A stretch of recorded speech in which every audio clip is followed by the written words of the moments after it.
People are into a fantasy world when they believe that the Federal Bureau of Investigation finds out what it finds out through the method of scientific investigation, that the agents can just go out and they can plot a course and they can follow a man everywhere and they take notes and such. That's not the name of the game. The name of the game is find someone that is close to that man or can get close to that man or that group or whatever, and have him do the legwork.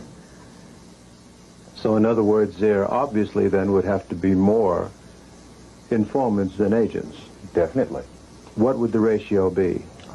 10 to 1? I think every special agent usually has anywhere from 6 to 7 what I would call prime informants or agent provocateurs.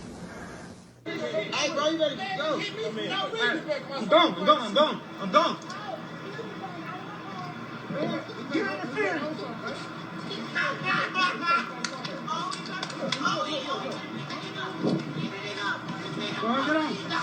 Hey.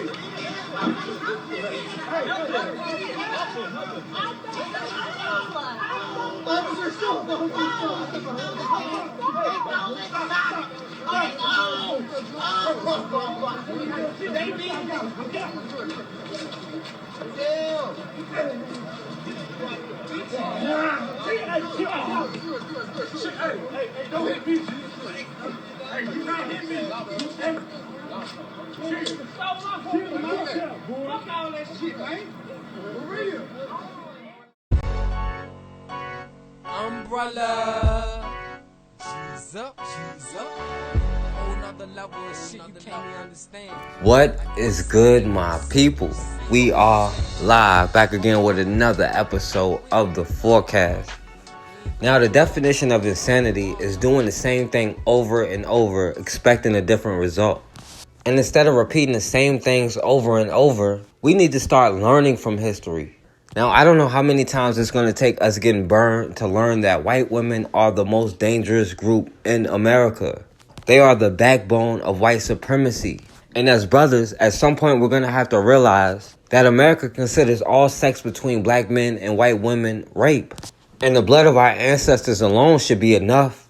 What happened to Emmett Till should have been the last straw.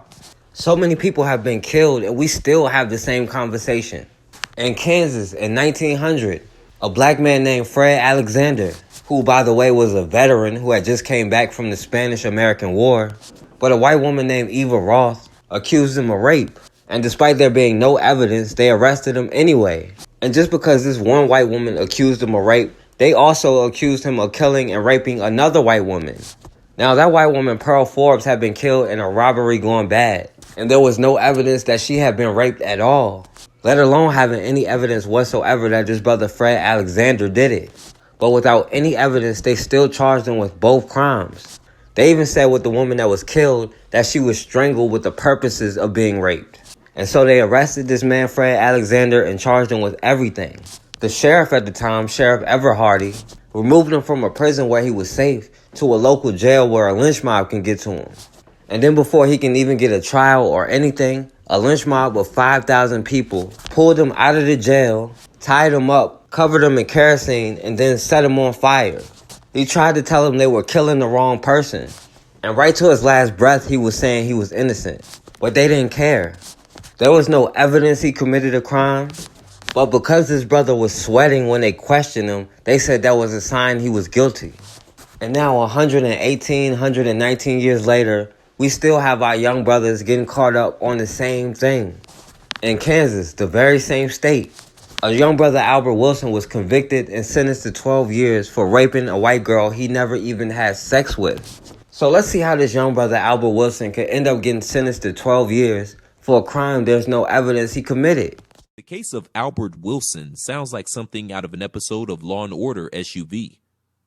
Wilson, a former University of Kansas student, attended a bar with a friend and met a girl who was visiting a family member who attended KU. The two were underage and under the influence when they left the bar to go back to Wilson's apartment. What happened next has changed both of their lives, leaving Wilson with a sentence of over 12 years in prison for rape, despite the notion that the two didn't have sex. Lawrence Journal World reports that Wilson was given the sentence on Wednesday, in addition to a lifetime of probation and a mandatory sex offender title for the events that transpired in September of 2016. Wilson, who was 20 at the time, met the then 17-year-old girl at popular college spot Jayhawk Cafe. While Wilson used a friend's ID to get into the bar, the young woman and her cousin who attended KU weren't carded. Both parties agreed that they met while heading to the dance floor and danced with one another. Wilson allegedly lifted up the girl's skirt and touched her while they kissed. Shortly after, Wilson invited the girl back to his place, which was walking distance from the bar.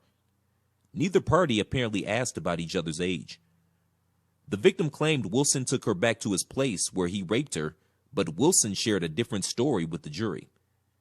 She didn't seem intoxicated at all, Wilson said, as he claimed the two kissed and engaged in other sex acts, but never had sexual intercourse.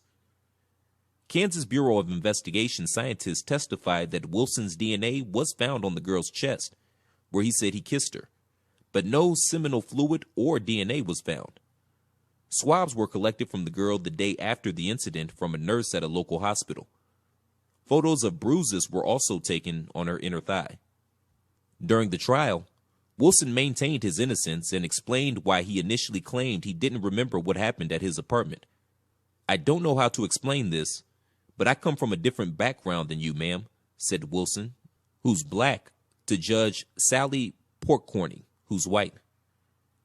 "I just felt like the police were against me at that point." Wilson's court-appointed attorney, Forrest Lowry, stated the former student wasn't the man he was painted to be in the trial. The now 23-year-old was a Wichita Southeast High School football player with no criminal record.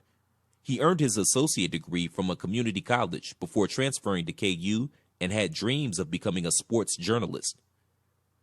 "It was a chance meeting. Obviously, my client misread what was going on," Lowry said in court.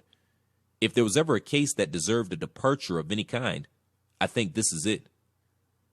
After a 6-hour deliberation, the all-white jury convicted Wilson of rape. Wilson was given the reported lowest end of what's called for by Kansas sentencing guidelines for rape. The case has gained attention, including supporters creating a website detailing some questionable aspects of the incident. Video surveillance showed the two engaging with one another throughout their encounter and that they were only at the apartment for 5 minutes before they headed back to the bar.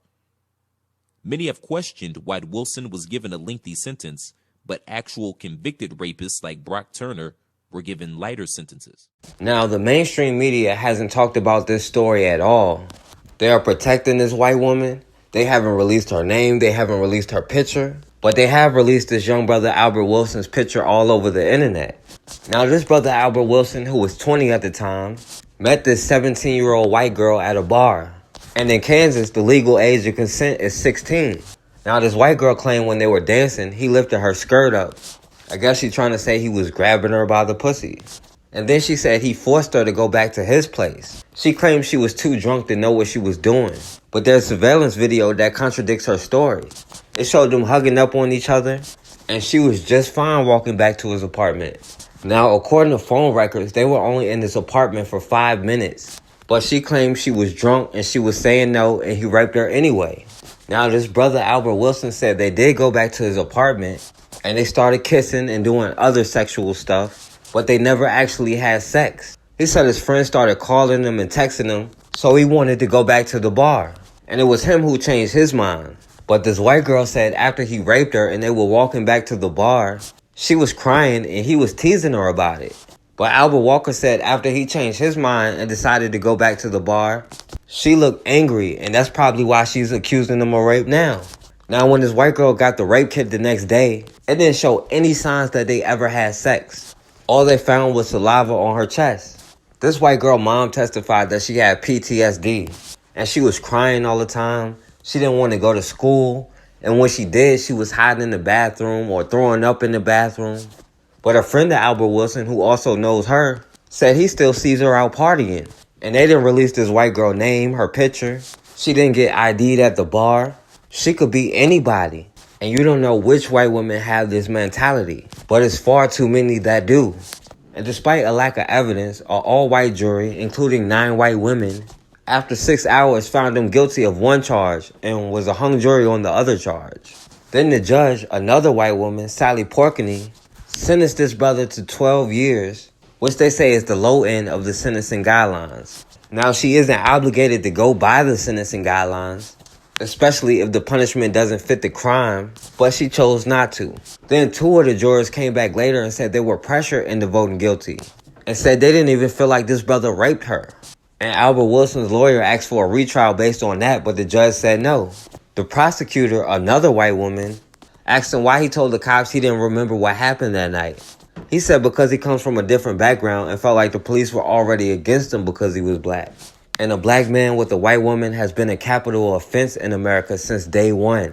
The prosecutor, Amy McGowan, said his behavior was very predatory and said he violated and changed this white girl's life. And even if Albert Wilson and his family don't agree with the verdict, it's still guilty and he's a rapist. Now, this same prosecutor, Amy McGowan, had cases removed from her because of a pattern of misconduct. But no matter what, in America, we're supposed to take the word of a white woman, especially when it comes to a black man. It doesn't matter what the white woman says or does, let's just take her word to be safe. And this kind of culture creates white girls like Gemma Bill.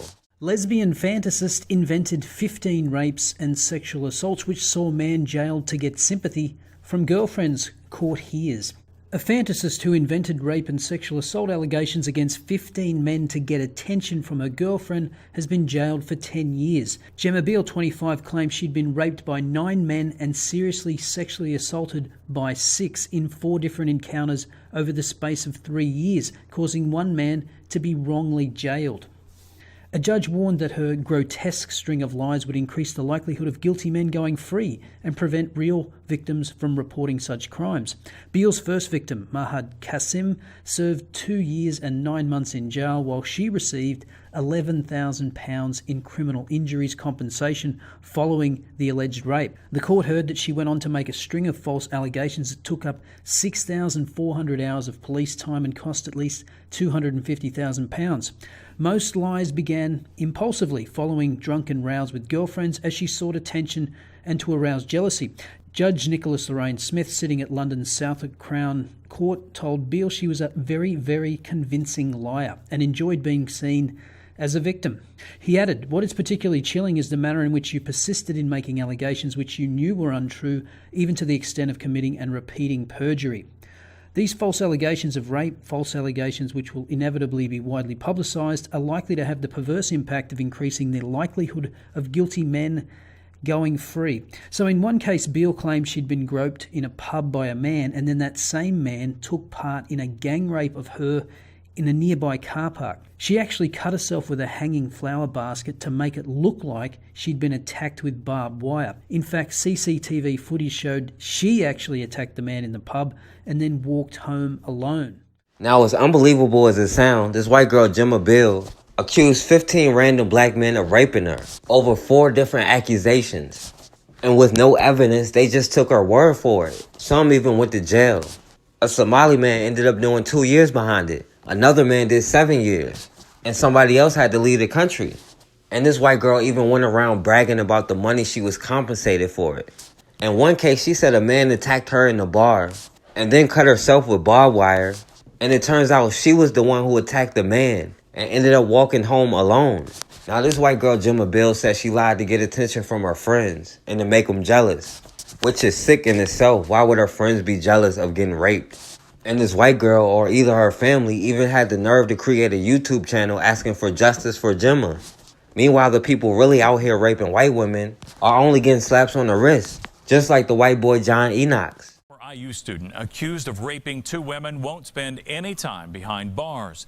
John Enoch's sentence is drawing outrage on social media, with many comparing it to the Brock Turner Stanford case. Call 6 Investigates' Kara Kinney has been digging into why that supposedly lenient sentence was handed down, and she joins us now with some answers. Kara. Well, Todd, we've been digging through court documents all day long and talking to attorneys on both sides of the case. One reason for the probation sentence: Johnny Knox was not convicted of rape or sexual assault. He was only convicted of misdemeanor battery. John Enoch was initially charged with raping 2 separate women, one in 2013 and another in 2015.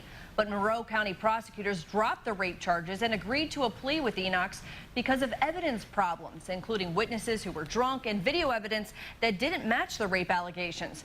We talked with an attorney representing one of Enoch's victims who says she was raped at the Delta Tau Delta fraternity house. Enoch only admitted to touching Jane Doe in a way that caused injury, but not rape. Jane Doe's attorney has filed a civil Title IX lawsuit against IU and Delta Tau Delta, arguing they are fostering an environment for rape. I mean, enough is enough. It's just, it's out of control. And unfortunately, the only way we see that we're going to get change and protect other girls is to file a civil lawsuit. And prosecutors told us this turn of events was frustrating for us as prosecutors due to the fact that there were 2 complaints against the defendant. That fact is the reason we continued to pursue accountability on his part, which led to this plea agreement. Prosecutors also point out that John Enoch pled guilty to felony battery, but for some reason the court entered it as a misdemeanor. We're working to get in touch with the judge on the case to find out why that happened. Now this white boy who raped 2 different white women on 2 different occasions got his charges reduced from felony rape charges, which they eventually dropped, to a misdemeanor battery after a plea deal. He even admitted to touching her in a way to cause physical injury. But this white boy only spent 1 day in jail for raping 2 people and only got 1 year of probation. And I don't think he even has to sign up as a registered sex offender. All he has to do is pay $183 in court costs. We'll get more time for a dime bag of weed than they get for rape. But when it comes to black men, white women can make up a random black man and we'll all be in danger. We all fit this vague description. And we need to stop going out of the way, putting ourselves in even more danger. If you feel like you need to date them so bad, then destroy white supremacy first. But the last thing we need to be doing is making ourselves easy targets. At the end of the day, we are all we got. They stay on code no matter what, and it helps them maintain their power. When we learn to stay on code, then we'll be able to build our power. And we'll be able to put our children in a better position to be successful.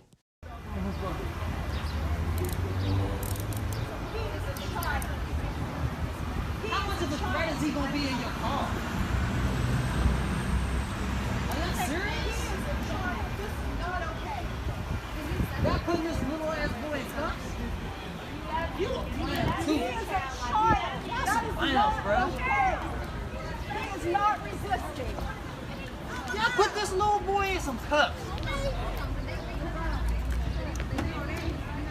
That is not okay.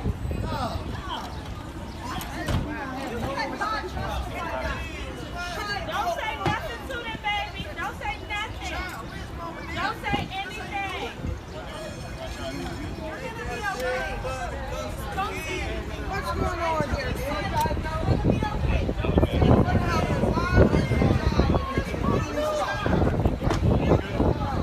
Development in the case of a 10-year-old boy handcuffed by police during a robbery investigation. Video of the boy being taken by police this past Saturday has been widely circulated on social media. A short time ago, Attorney General Karl Racine released a statement saying that the little boy who was handcuffed is totally innocent of any alleged wrongdoing and was incorrectly identified as being involved in the incident. Officials also saying today that D.C. police acted in accordance with department policy. This is cell phone video of the takedown. It was shot by another student here at Lincoln Park Academy. You know, you're an officer. It's other way to restrain someone and handle a situation.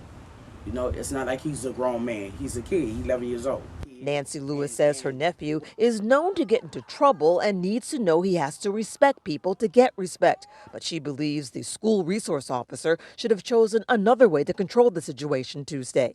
I understand why he did it, because maybe was out of control, but he could just have handled it better way. St. Lucie County Sheriff Ken Mascara says his deputy used the proper technique. He says the student had been physically aggressive towards staff and other students throughout the day and was even on what's called a safety plan and has to be escorted everywhere he goes on campus. When you initially look at it, optics look bad, but when you hear the totality of what occurred before this incident, the deputy did everything within reason to get this student under control. The boy's aunt says the 11-year-old is an angry child. His mother was killed 9 years ago, and his father isn't around right now. She admits these aren't excuses, but says he needs to get help. This kid, he just angry.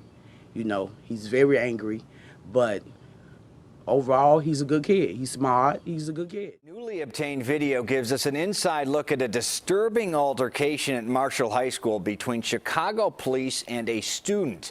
The incident happened January 29. CPD officers were asked to escort 16-year-old Denigma Howard out of the school following an altercation. Now, this video shows Howard starting to walk away from one of the officers when he grabs her and forces her towards the stairs. Now, video from the floor below shows Howard and the female officer entangled on the stairs as the male officer appears to be dragging Howard down the stairs by one of her legs.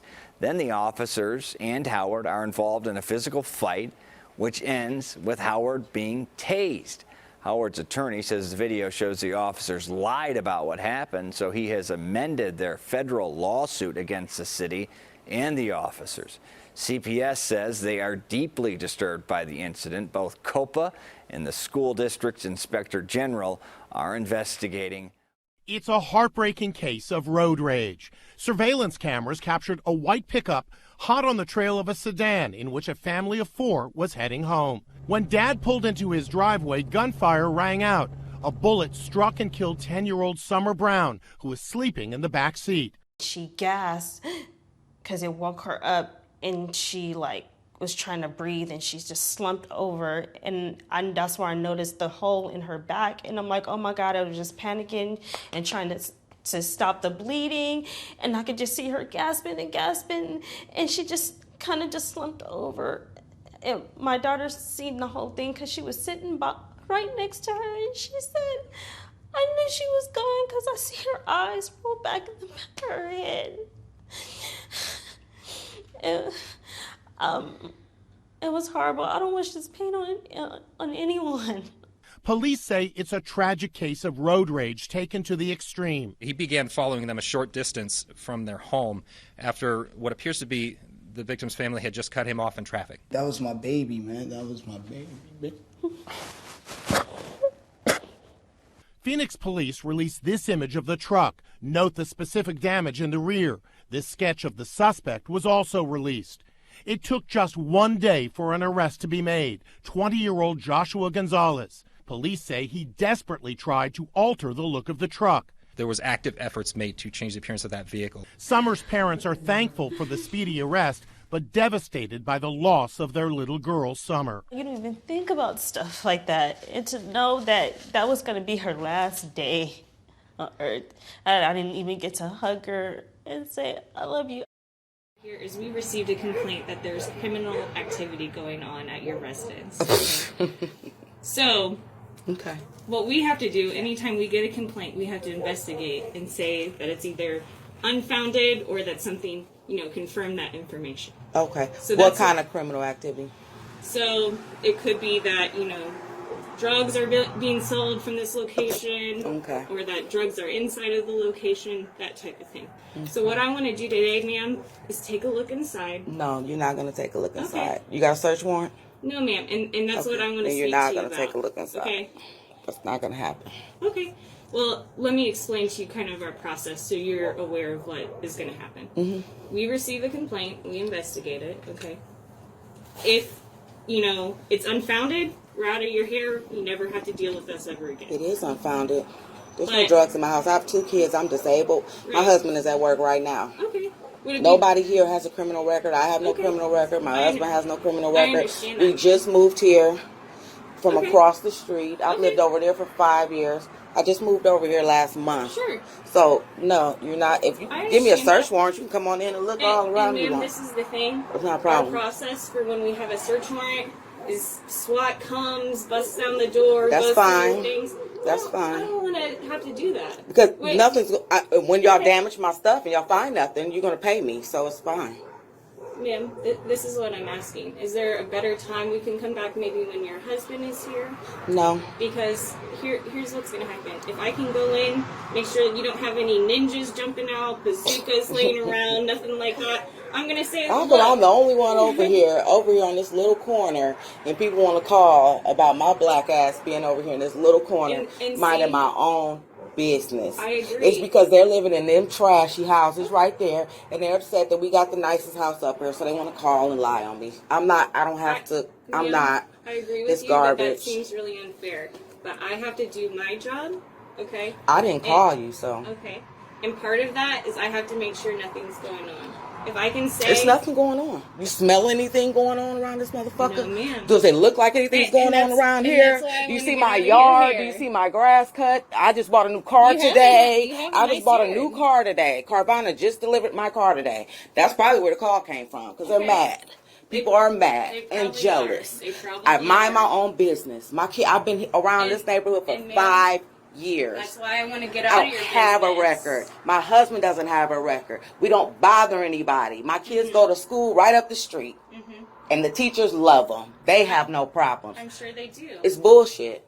Teacher at Shorewood Intermediate has been placed on leave because of concerns over a racist assignment. Students say they were asked to learn to play slave games. Fox 6's Hannah Jewell joins us live with reaction from the superintendent, from parents, and from students who were in that classroom. Stephanie, this teacher is accused of separating students into groups based on their race, and that's not all. I went to my mom and I was like, Mom, what are slave games? Mahaley Stevens is in 7th grade at Shorewood Intermediate School. She and other students allege they were separated into groups based on their race and asked to research games from their cultures. She told us to all go get in our groups, and then she told us that she would help us research slave games. I've never heard of such thing. I never knew that slaves had opportunities to play games. The incident happened April 1st. The superintendent says the school was made aware April 3rd. They sent a letter to parents saying a teacher shared an activity with students on the subject of games from around the world. That allegations were made that the teacher had suggested to African American students in the class that they research games that had been played by enslaved children, and that the administration immediately launched an internal investigation into the matter. Mahaley's mother says this sort of thing has happened before. Her older daughter had the same teacher last year. This child was asked to be part of the color club. The teacher has been put on indefinite leave. How many more times do people have to feel uncomfortable until change happens? We have to work together, have those courageous conversations, but provide support not only for the adults, but most importantly for our children, because it's not fair for our children to have to be comfortable with being uncomfortable. We do know this teacher's identity, but we are not releasing it until we can confirm more with the school. Why did you hit on her like that? Why? Stop! Get out of here. Hold on, what? Get your ass out. You didn't need to call him that, though. Get out of here. Don't touch her. Just don't touch her. Look, lady, I got you on video doing that. You don't need to call him no. You are a. I don't care. I'm half fucking white. You sound black. And I'm not a nigger. You are. Why is you doing this? Why? You know what? Why? That pig came over here and she shoved me first. Why is you making racist though? Why? Fat pig came over and started it. Nobody don't deserve to get put their hands on each other. First. She did it first. How do you know what's going on? You came over here second. This fat pig put her hands on me. You using the N-word, calling people fat and everything. That is not right. I got you on video doing everything. I can say fat. I can say anything I want. Now get the out of my face. You have a serious problem. She put her hands on me first. Let's just let them get in their car. They're voting. You have a serious problem calling people. No, you do. He's that. Get the goddamn car. If I was you, I would be ashamed to be her husband. Hey, for real. I'm trying. I will be ashamed.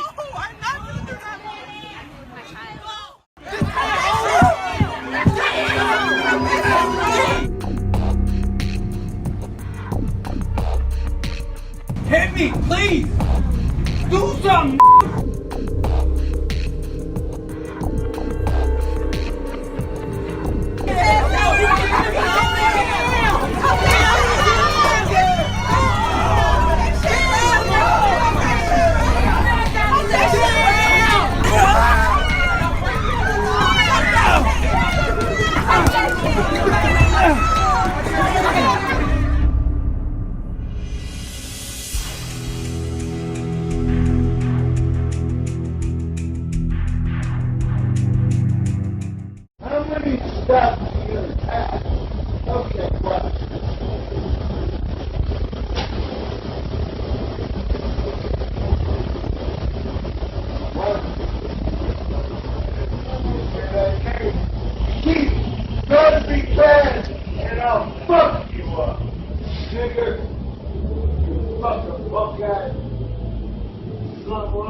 What do you want to do?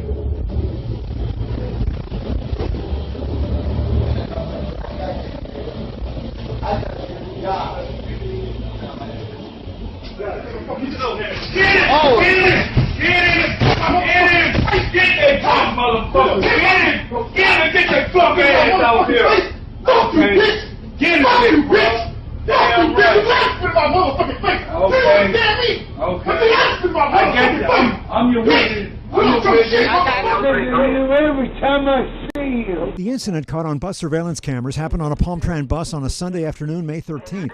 It began as a dispute over the bus fare. There were only a handful of people on the bus, including a passenger who was very loud. The passenger, who's white, used insulting, racially offensive language, taunting the bus driver, who's black. According to the bus drivers union, this taunting went on for about 15 minutes, with the passenger standing in the aisle, calling the driver the N-word, spewing threatening and derogatory remarks at the driver. The driver warned the passenger to stop it.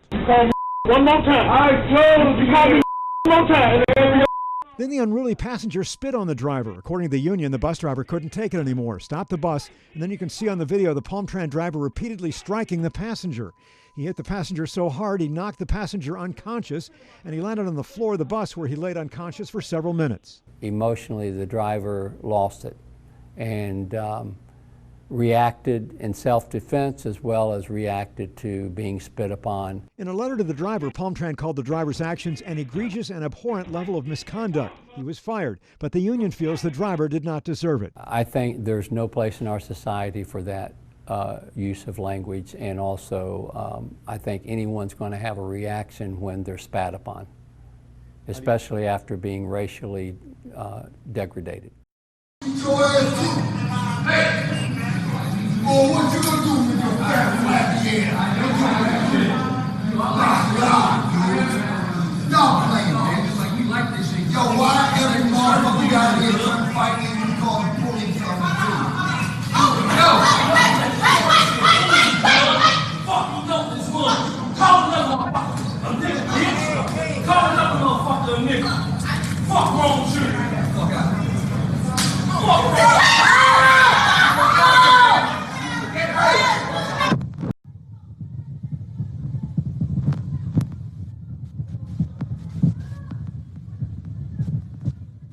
Goddamn family standing in line.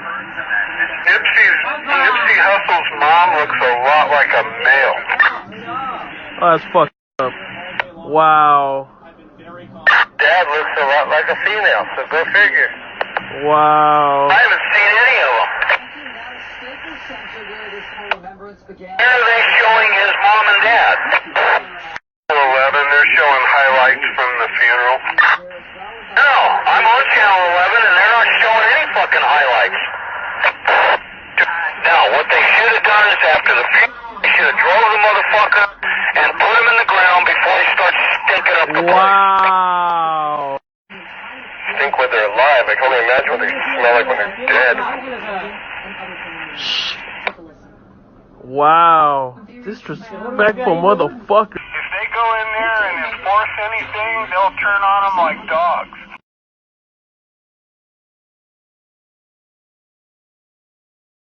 All right, and we back on the forecast.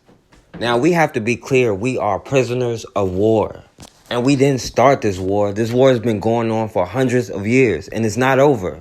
And the truth is, despite no matter how much of our history has been hidden, we have fought back every step of the way. We got to understand who we are and the ability that we have. We are literally the only group to pick ourselves up by our bootstraps in America. The government had to help build every other group's middle class. But we had to build things like Black Wall Street on our own because we didn't have any other choice, and we still don't have a choice. But today we have the illusion of inclusion.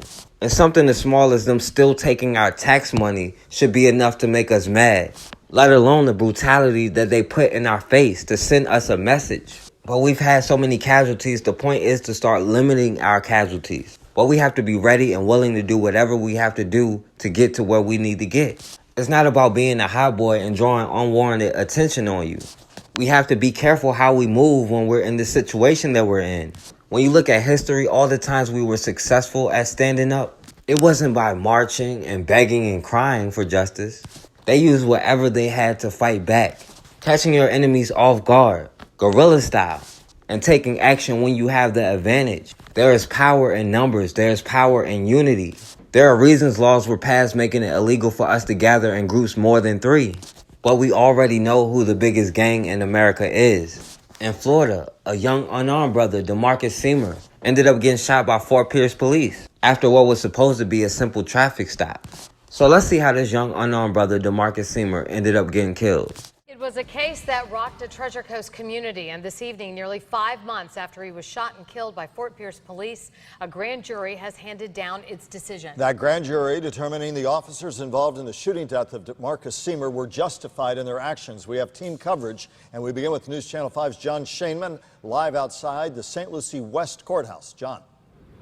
In this grand jury summary that we received this afternoon, we learned that Demarcus Semer was killed by a single gunshot wound to his lower right back, and we also learned he may have been trying to avoid arrest for minor drug offenses. It's okay to murder because it was cold-blooded murder. A mother in tears after learning that the 2 Fort Peirce police officers who shot her son will not face criminal prosecution for their actions. It's saying that justice is okay to kill the ones that are sworn to protect us. It's not fair. Demarcus Semer would have been 22 Monday. On the night of April 23rd, officers tried to pull him over along North 19th Street.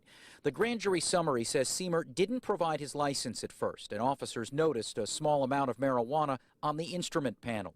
After refusing to get out, Semer put the car in gear, running over one officer's legs. That officer fired his weapon from just above the ground.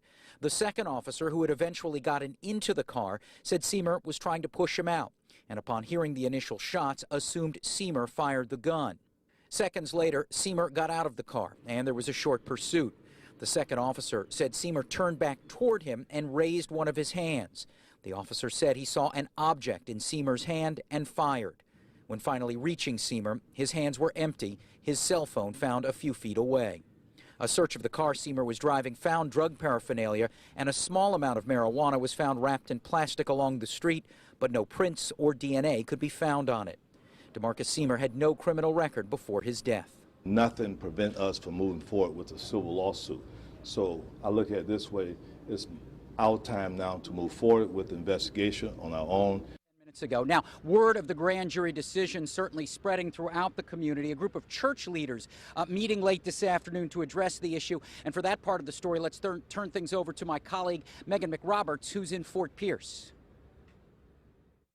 Well, John, about a dozen local pastors speaking to us just outside the First Bethel Baptist Church here in Fort Peirce with a message to investigators that if justice was served, there should be no issue giving all of the information behind the investigation. They also released 6 bullet points of information, a call to the police department of things they want to see change as a result of this grand jury decision, including the creation of a civilian review board, or adding dash cameras to all patrol cars, or hiring and recruiting more minority officers. Out here, though, a big message was one to the community to remain peaceful regardless of the decision. Here's what several of the pastors had to say to the community tonight as they anticipate there could be some protests.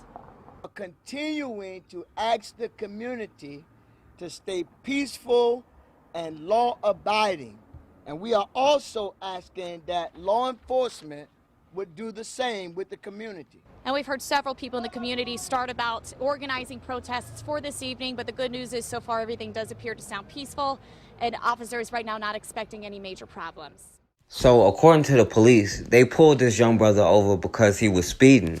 Then the cop said he refused to show ID, he refused to get out of the car, after he said he was going to arrest him for a small bag of weed. So then the cop, Officer Keith Holmes, tried to pull him out of the car. But to avoid going to jail, this brother took off. And the cop, Keith Holmes, ended up hurting his knee. Now his partner, Officer Brian MacNaught, was on the other side of the car. And he said when he took off, he jumped in the car. So then this cop, Keith Holmes, from the ground, fired his gun into the car with his partner inside of it and almost hit him. But the cop, Brian MacNaught, said he thought the shots was coming from this brother, who didn't have a gun at all. So then while he's driving, the cop, Brian MacNaught, started tasing him. And the brother, Demarcus Semer, ended up getting out of the car and took off running. So then the cop, Brian MacNaught, pulled his gun. Then he said this brother, Demarcus Semer, turned around and pointed like he had a gun. But all he had was a cell phone. Now, I don't know why somebody who was running away from the cops would turn around and point a cell phone like he has a gun, especially cops who had already shot at him. So then the cop Brian MacNaught opened fire as he was running away, shooting him one time in the back, killing him. He shot at his brother Demarcus Semer 6 times as he was running away. But eventually, a grand jury made up of the average citizen decided not to indict either of these cops on any charges. But despite that, the black police chief, Diane Burney, decided to take matters in her own hands and fire them anyway. Monday, the termination takes effect for the officers responsible for Semer's death. The police chief outlined the series of errors made that April day that led to the decision to fire the veteran officers. Andrew Lofholm is live now outside the police department to explain. Andrew. Kelly, Chief Hobley Burney said that both officers could have done more to prevent this deadly shooting, that they violated several department policies. After a 7-month investigation, the Fort Peirce Police Department determined Officer Keith Holmes violated 12 department policies and Sergeant Brian MacNaught violated 3. The department says their negligence forced MacNaught to kill Demarcus Semer. We learned Friday the officers pulled Semer over for speeding on April 23rd.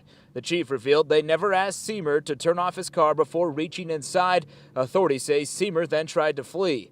Holmes was knocked down and MacNaught had no choice but to jump in the car with Semer. Worried for MacNaught's safety, Holmes opened fire.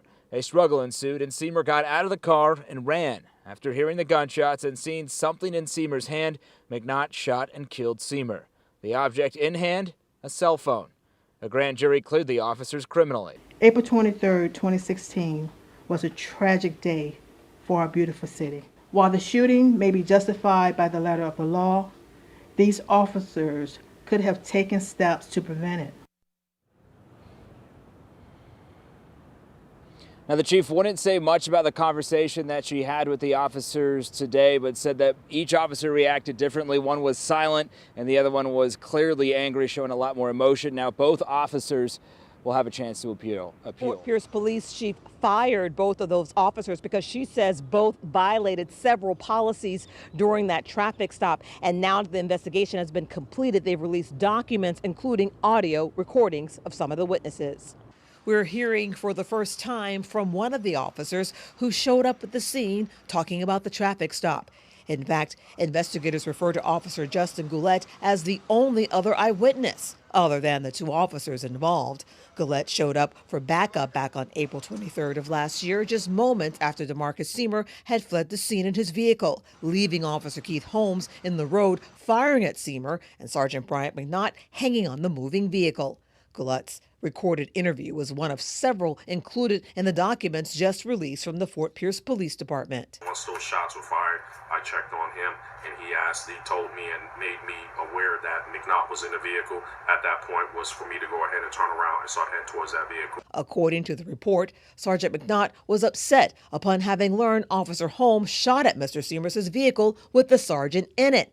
The report also states Officer Holmes was questioned about procedures when it comes to traffic stops and was asked why he didn't redirect MacNaught to go to the other side of the vehicle. His response? One was the sergeant was a superior officer, and the other was that because we weren't dealt that hand of cards that night. Officer Holmes stated if he was faced with the exact same circumstances and facts, he would do the exact same thing again.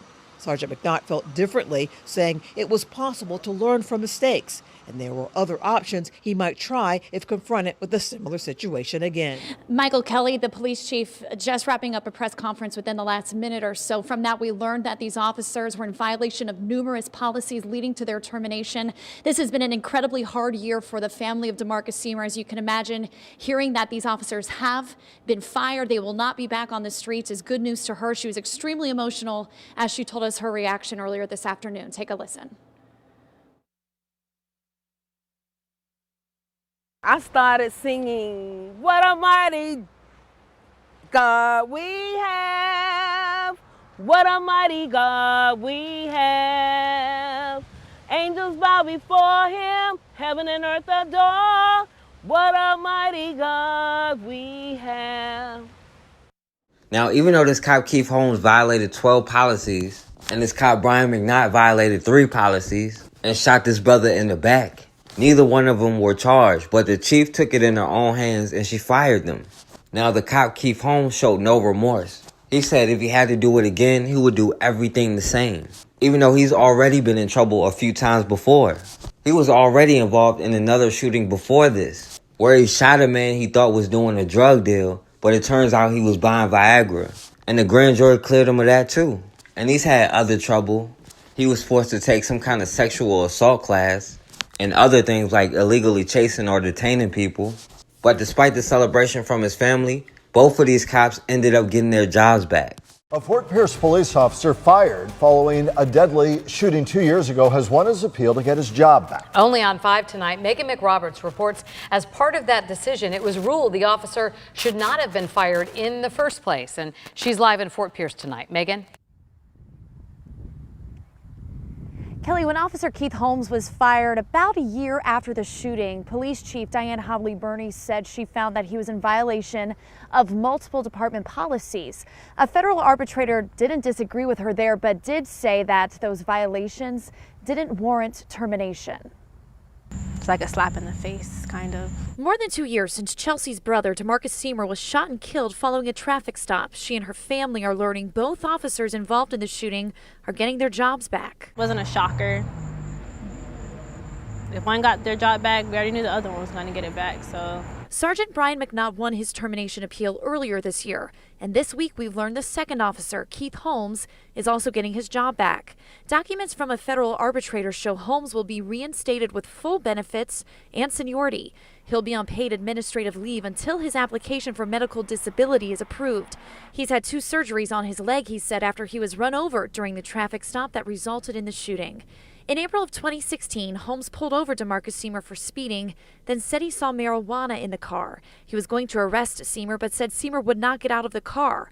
Holmes reached into the car to unlock it, but Semer drove off, running over Holmes' leg. Then investigators said Holmes shot at Semer's car, while Sergeant MacNaught was pinned inside the passenger car door. While the shooting may be justified by the letter of the law, these officers could have taken steps to prevent it. Police Chief Diane Burney in 2017 spoke after recommending to the city manager to terminate the officers. For Holmes, she said an investigation found he also had an unauthorized rifle locked up in his trunk at the time of the shooting. He was carrying an unauthorized set of handcuffs and failed to have a working dash camera. The arbitrator also said while he made poor decisions during the traffic stop, none of the violations rose to the level of termination. And a city spokeswoman tells me tonight that the city commissioners were notified about this decision late this afternoon. We've also reached out to the police department for a comment, but we are still waiting for a response. Now, despite the police chief's decision to fire them, a court granted them their jobs back. Plus, they get full benefits, seniority. Plus, this cop Keith Holmes get a paid vacation until his medical disability get approved. Now, this black police chief, Diane Burney, did try to do her job and fired him at least. But America has always protected its killers. Until we have a system that can punish other people for what they do to us, then the same thing is going to keep happening. Until we have groups we can call not only to police ourselves, but to police other people who come into our communities trying to hurt us, people are going to continue to come in and disrespect us. And if we say anything about it, then we're the bad guys. But it doesn't matter what anybody else thinks. When we're on code doing what we're supposed to be doing, nobody can stop us. And it doesn't have to be every single one of us, just enough of us. Because at the end of the day, we are all we got. And we are the only ones that can get us out of this position.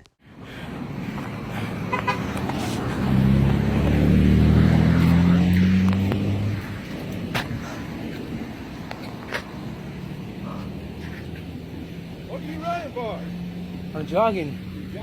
Yeah. You think I broke a crime? I didn't do anything. How old are you? Huh? How old are you? Why are you stalking me? You what? Why are you stalking me? Well, we just had a robbery down there, and you kind of matched the description. You got some ID on you? No? How old are you? 17. 17. Well, where do you live? Apartments. What's your name? I don't want to tell you. Huh? I don't want to tell you. Well, have a seat then, because I'm gonna get it where you one way or the other. You understand what I'm saying? Why? Because you're identifying yourself to me, and I'm investigating a crime. Sit down on the ground. No, but my name's Andrew. Huh? Andrew. Have a seat on the ground. Right now. I'm gonna light your ass up. You're not complying. No ID. I'm investigating a robbery. You're running from that area. Okay? No. I'm just jogging. You might be. Showing boy 15 on the deck.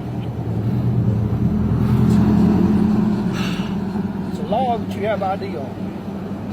I'm 17. 17's an adult. Send him that minor on West Virginia on the left. And what's your Take the phone off of it. 41-415.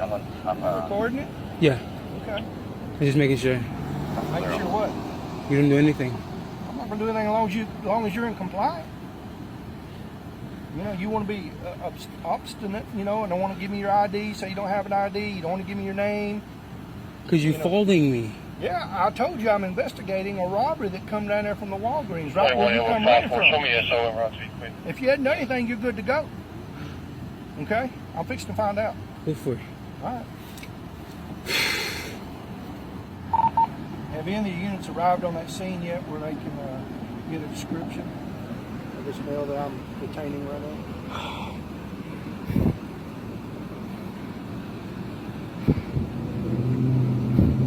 Negative, they're still around, but per the comments, he should be wearing a blue sweatshirt. Do I have a blue sweatshirt on? No, thank you. I do not. Okay, he's got a blue sweatshirt on. Did it have a... It's a black. A Mustang logo on the front with an M, blue? Yeah. The caller didn't specify. They just said blue sweatshirt. You want me to have Central do a call back? Yes, if you would, please. Can I get your name? Deputy Clark. Badge number?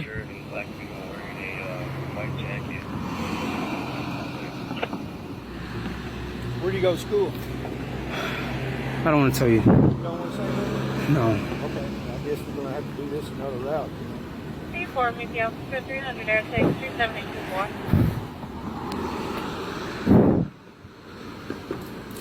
What are you doing? I'm going to put you in cuffs till I get some information from you, guy. I go to Davis. Davis. That's all you give me. Huh? Turn around. Put your hands behind I'll give you your back. anything. Turn around and Oh put your my hands behind your back. That's fair. If it ain't you, I'll let you go. But you being uncooperative, then we'll deal with it another way.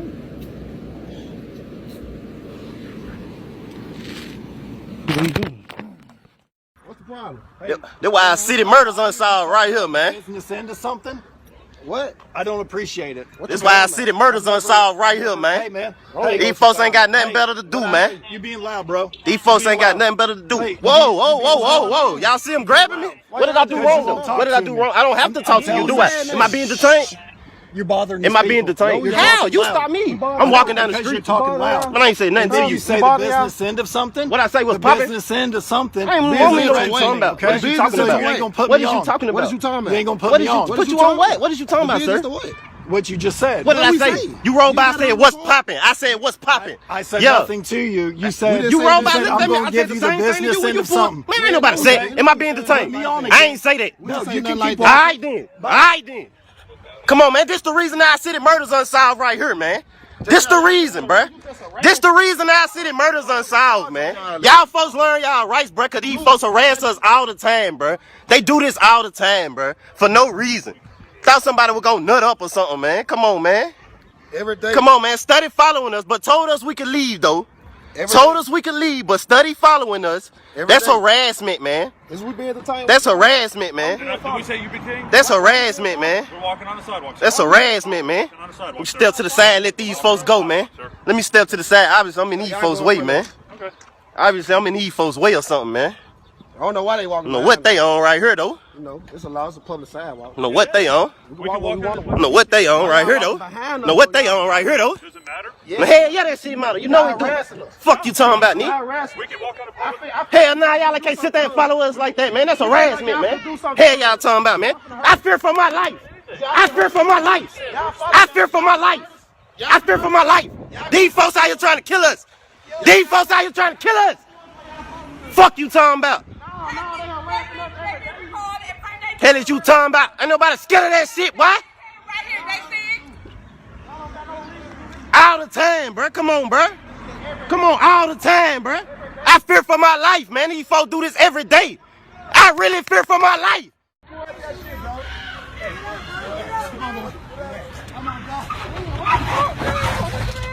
Don't you bite me. Come on, man. You just pushed the man. What the f? 6 a.m. follow me. Car 3900 block bridge now. Yeah, I am called back up. For one more. Yeah, I'll scary as hell. 39. Right, yeah. Ooh. Get the back. Why you just leaving him?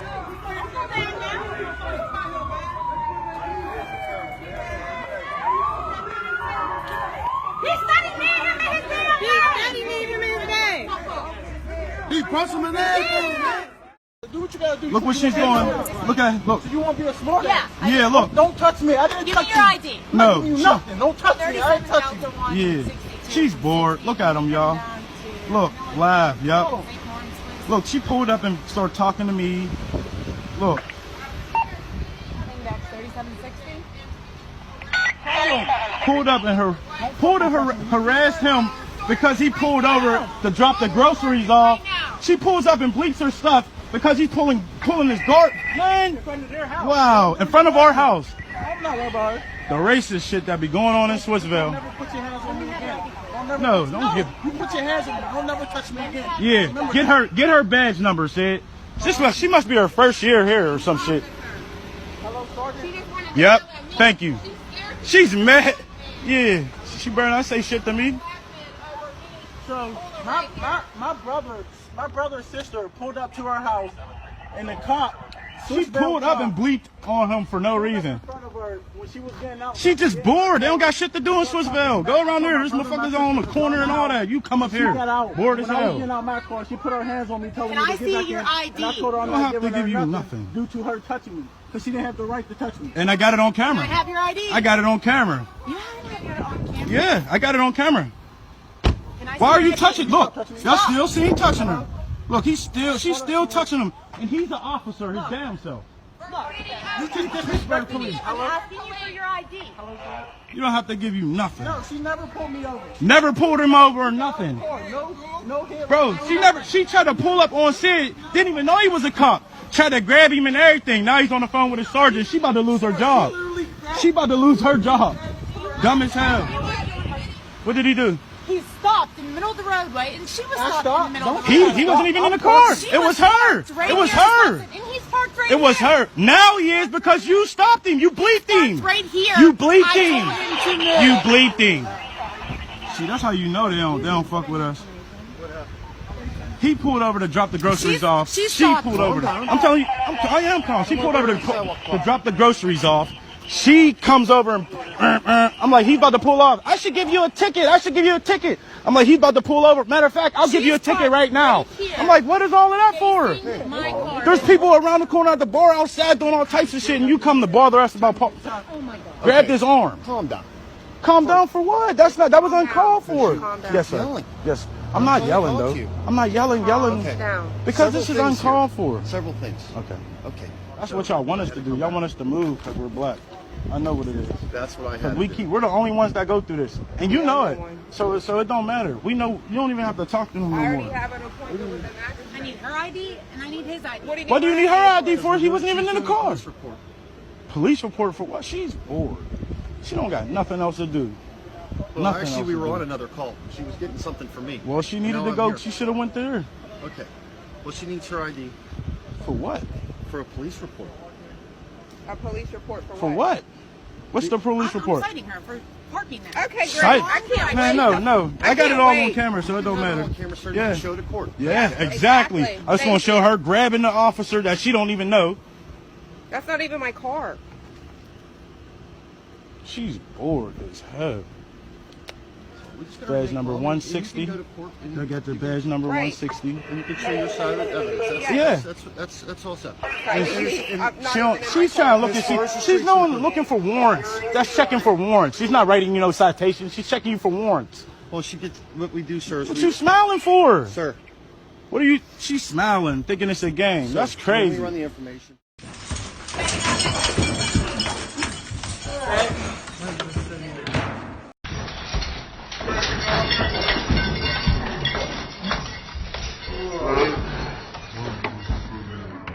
turn now to that ABC News exclusive with the black college student confronted by police while picking up trash in his own yard. ABC's Stephanie Ramos is here with his first sit-down interview since this incident went viral.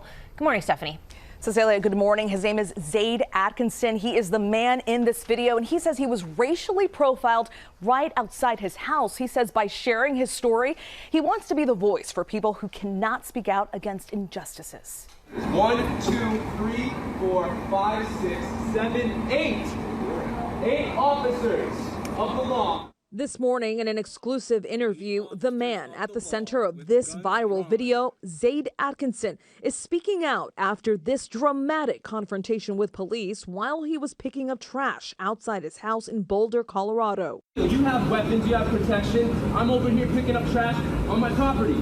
The officer began to question me on who I was and what I was doing and if I had lived there, in which I answered all the questions and told him that I did live there. Atkinson, a student at a nearby college, says he even gave the officer his school ID. The officer still not convinced. Request for backup saying Atkinson is not willing to put down a tool. A swarm of officers arrive on scene. You can see one officer with his gun out. But the police chief says only that officer drew his weapon and kept it pointed downward throughout the entire encounter. Atkinson and the officers appear to yell at each other for about 15 minutes until the property manager confirms Atkinson does indeed work and live there, and the officers leave. Well, I believe that this man had approached me because I'm a black male in an all-white town. I thoroughly believe I was profiled. He was stopped for being black and working. He was stopped for being black and cleaning his own property. The incident sparking protests across Boulder. This is our community. The police chief telling city council a month ago the department launched an internal affairs investigation into the confrontation. This is an extremely concerning issue and one that we are taking very seriously. I am not aware of any information that the man did anything unlawful or wrong. The officer who first approached Atkinson is on paid administrative leave while the police department conducts an internal investigation. Now, the police chief says it could be another 2 months before the investigation is complete. But Atkinson says the police department can't police themselves. He's requesting an individual, an outside review of that situation. Grading your own homework. We turn now to the arrest tonight after a string of fires that destroyed several churches with African-American congregations. 3 historic churches were destroyed in just 10 days. A 21-year-old man is now in custody tonight and charged with arson. And it turns out he is the son of a local sheriff's deputy who was stunned but who helped authorities prepare for the arrest. ABC's Steve Osensami is in St. Landry Parish tonight. 21-year-old Holden Matthews is being held without bond tonight. Police say that his father, a St. Landry Parish sheriff's deputy, broke down into tears when he learned it was his son accused of burning 3 black churches here to the ground. Holden's father is an employee of mine, fine man. He was shocked and hurt, as any father would be. The clue that led federal and state investigators to the deputy's son was a red gas can found at the 3rd fire on April 4th. All stations, we have a church on fire. Authorities traced that can to a local Walmart and say that receipts and surveillance videos show Matthews buying the tools he needed to start the fires. They say surveillance video shows him driving his father's gold pickup truck at each location. At the 2nd fire, here at Greater Union Baptist, he's seen coming back to watch as firefighters risk their lives. We are better than this, and this is a reflection of one depraved individual. On his Facebook page, police found that Matthews is a fan of black metal, a version of heavy metal where the bands are often anti-Christian and sometimes neo-Nazi. We saw an immediate threat to public safety. We felt that other crimes were imminent. The pastor at Mount Pleasant says the arrest is heaven sent. I'm elated. I'm happy. I'm good. I think I'll be able to sleep tonight. And Steve Osensami joins us live, and authorities are still working to determine a motive. I know, Steve, but revealing the suspect's father, that sheriff's deputy, as you reported there, did help with the arrest of his son? That's right, David. The deputy worked with his boss to get his son out of the home so that they could make the arrest without hurting anyone else inside the home. He has not yet entered a plea in this case at this time. I'm standing in the middle of what's left of the first church he's accused of burning down. It's nearly 150 years old, and they're promising to rebuild. A man with an assault rifle shoots up an apartment building, just missing adults and children inside. Now, police say the same man did it 2 days in a row. Well, Fox 5's Denise Dillon is live at Atlanta Police Headquarters. And Denise, was anyone hit there? Surprisingly, no, and that's amazing because there were dozens and dozens of bullets flying through that apartment complex. Residents, though, are terrified, many saying they're not going home until this man is caught. They just shot up the whole building. And she's not exaggerating. Take a look. A man jumps out of a black Jeep. He walks toward an apartment building, an assault rifle in his right hand. He approaches the building, raises the gun, and opens fire. But the entire street right behind you was littered with shell casings. Atlanta police found 22 shell casings in the parking lot. Windows are shattered, doors are broken. Cars have bullet holes. The car was parked right there, parked next to my car, had a bullet hole in it, very large caliber. That was around 6:30 Sunday night. Monday morning, it was like an instant replay. A black Jeep pulls in around 8:30. A man gets out, walks toward the apartment building, opens fire, and runs off. Both instances very, very similar, just different times of day, just one day apart. Those who live here at the Mechanicsville family apartments on Fulton Street are terrified. As we got in the house, then the shooting started coming through the windows, so we falling down, hitting the floor. After that, she knew she wasn't going to stick around, so she spent the night in a hotel. I came back Monday morning. As I'm driving in, the man is walking to the door, shooting the building as I'm pulling in. I just hit reverse and came back out of here. She says she almost hit the black Jeep as she roared out of the lot. She says she saw a woman in the driver's seat.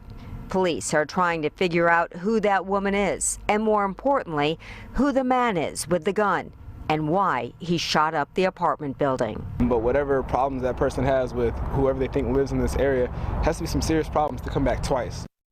A former Texas City police officer was sentenced to 10 years probation Tuesday after admitting to stealing more than $2,000 in Christmas present money from a man who suffered a fatal heart attack in December 2016. He's responding to a vehicle stopped on a road. The driver, James Mabe, had either already suffered or was in the process of suffering a fatal heart attack, according to a family attorney. His wife had given him $2,400 to buy Christmas presents, but at the hospital, Crouch, the officer, gave the now widow a bag containing several $100s. Relatives reported the theft. Crouch resigned in January 2017. The family's lawsuit against Texas City and Crouch was settled. This man over here on the other side of the gas station I need you to stop. Me. I need you to punched me like 7 times in the side of my head. All right, get out the car. Hey, that's supposed to be a Bravo mic right here. Hey, turn around right now. Turn around right now. It wasn't him. It wasn't him. Put your hands against the wall. Stop. Please hold on. Okay, who is he? Who? Stop. I need to look. You gotta need to look. Sir. Listen, he's not dangerous. It's him. He is back up right here. I didn't do anything. He hit me.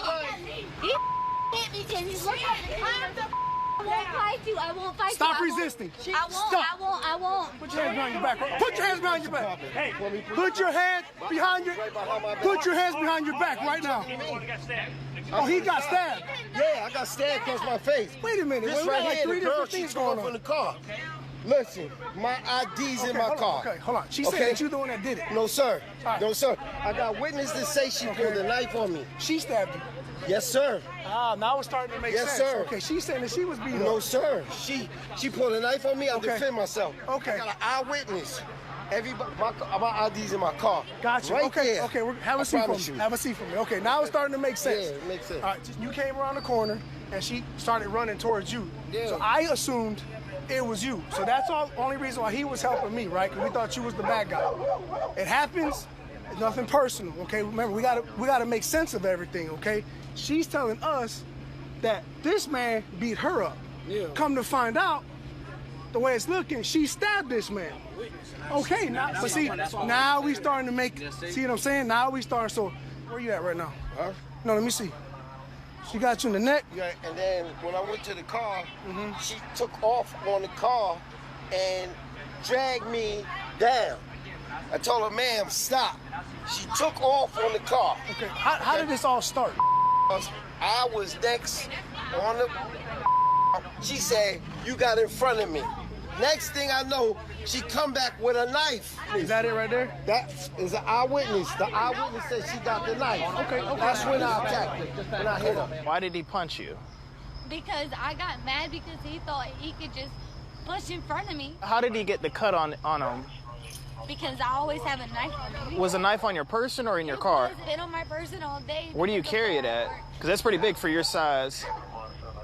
On my slide it down? Okay. Right here, down my leg. When did you cut him in the I didn't mean to cut him.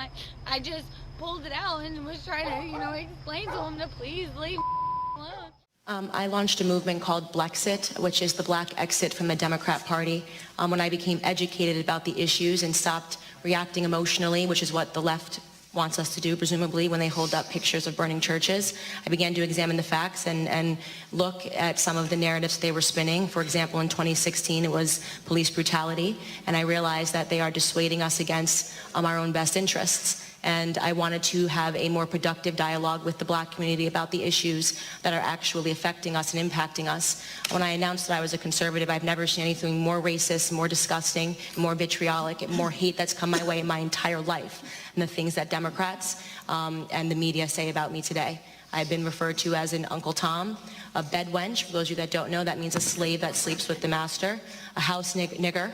And these are all words that have been said over and over again about black conservatives when they have the audacity to think for themselves and become educated about our history and the myth of things like the Southern switch and the Southern strategy, which never happened. Here's how I would approach that issue as a statistician or a political scientist, or no, as a psychologist, which I'm not, is how abstract you handle the race thing. In other words, you start out, and now y'all aren't quoting me on this. You start out in 1954 by saying nigger, nigger, nigger. By 1968, you can't say nigger. That hurts you, backfire. So you say stuff like forced busing, states' rights, and all that stuff.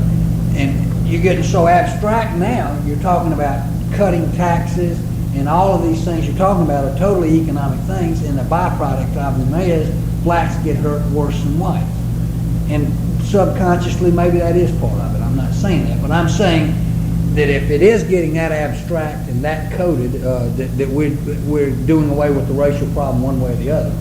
You follow me? Because obviously sitting around saying we want to cut taxes, we want to cut this, and we want is much more abstract than even the busing thing, and a hell of a lot more abstract than nigger, you know. So any way you look at it, race is coming on the back burner.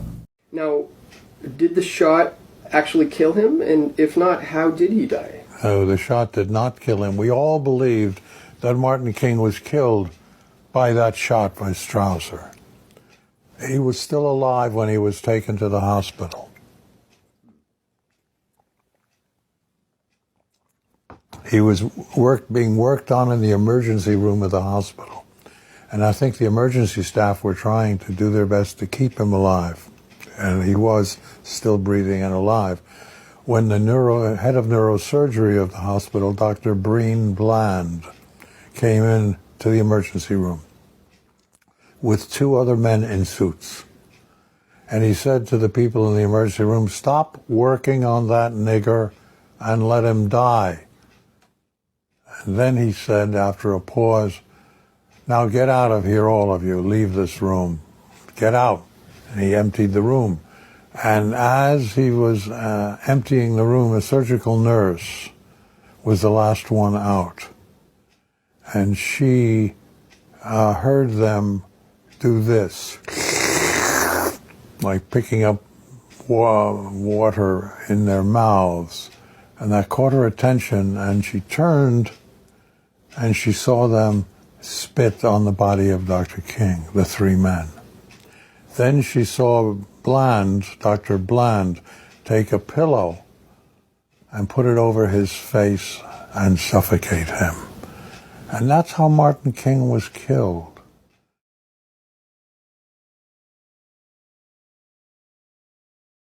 All right, and we back on the forecast. And I want to say RP to the brother Demarcus Semer and to all our brothers and sisters who have experienced the injustice. We don't have to reinvent the wheel. Our ancestors already left us the blueprint. But we do have to learn how to protect what we build. And just like we need to learn from the success, we need to learn from the failures and stop doing the same things over and over. We can't keep doing the same things that endanger the whole community. The only difference between now and 60 or 70 years ago is the illusion of inclusion. They understood they were all they had, and they had no other choice but to support each other. And they became millionaires. Right now, today, we can nominate and elect the most successful black business people to be in charge of a committee strictly to help fund and grow black businesses. And we all can contribute to it. Whether you got $1, $100, or $1 million. As long as they stay transparent and do what they say they're going to do. Because if not, it's probably been infiltrated. But if we do something as simple as that, we'll be able to create more black businesses. And the ones that already exist can come to our neighborhood so we can support them. And they can hire us in return. And all we have to do is stay on code. Now, don't forget to like, share, and subscribe. And as always, man, we have got to start standing for something. Or we're going to keep falling for anything.